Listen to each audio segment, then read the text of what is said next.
Hey everyone, this is Sasha bringing you a video tutorial today from BP for You. And today we're going to be talking about sharpening and noise reduction in the detail panel. And these two things really do go hand in hand. And so we're going to learn all about them, how to use them, and little tips and tricks.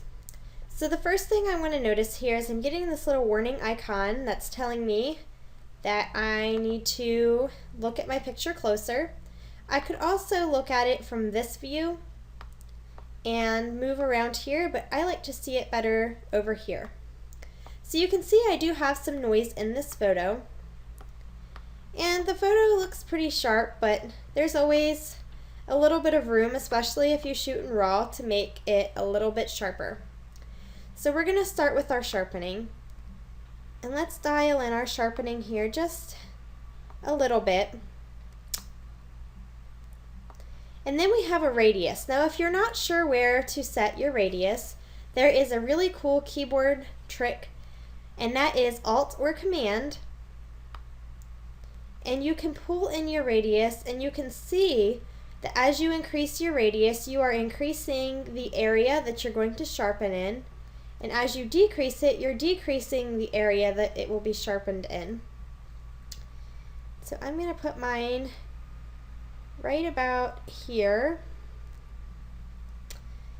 And then we have detail, and again you can increase your detail, and I'm holding down my Alt or Option if you're on a Mac, or you can decrease the amount of detail that gets sharpened. And then we have this masking. Now you can see here that the masking decides where the sharpening is at. So if I pull it all the way over here, it's only going to sharpen on the outlines of my photo, and back here it's sharpening the whole photo.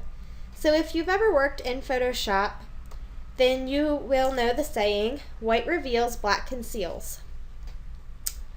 So when I look at this mask, everywhere that it's white, I'm going to see the sharpening effect. Everywhere that it's black, it's hiding that sharpening effect. So I'm actually going to keep mine right about here so that I'm not sharpening any unnecessary areas. And again, you can put that on here as well with the mask, and it kind of pulls it just a little bit black and white so that you can see exactly what you're doing. So again, you can see that there's a lot of noise in here. So we're going to scroll down here to the Luminance panel, and we are going to start removing some noise. So if we go all the way up to 100, you can see how smooth that our picture got, especially in the background, and how buttery their skin is, but you can also see how buttery their eyes are. This is too much. So I'm going to go ahead and I'm going to dial that back down. Now we have this detail here, and again you can use this detail to decide how many details or how few details that you're going to see here. You can see that if we pull this all the way up to 100, you're going to see more details. If we pull this down to 0, I can see less. So by default that is set to 50. Here we can add some contrast. When we go ahead and we add some of this noise reduction, we do lose a little bit of contrast.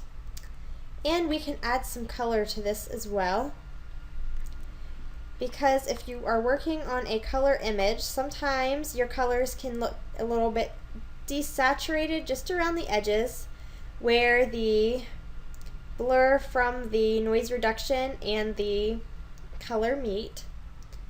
And then you can decide how much color detail that you want or how little color detail you want. So here would be that at 100%, and there would be that at 0%. So by default that is set to 50. So we can come up here now and we can turn this layer on and off. So here it is off and here it is on. So after you've added noise reduction, you may want to go back in sometimes and add just a little bit more sharpening, because as I said before, these two things really do go hand in hand.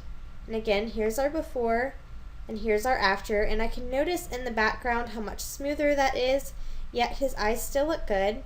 And sometimes it's helpful to zoom out just a little bit too and go through and see then what you think, if it looks good, if it's too, if you added too much of the noise reduction, and so forth.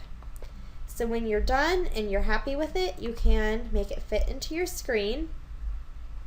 And again, you can view your before and your after, which you can't see a whole lot of it zoomed way out like this.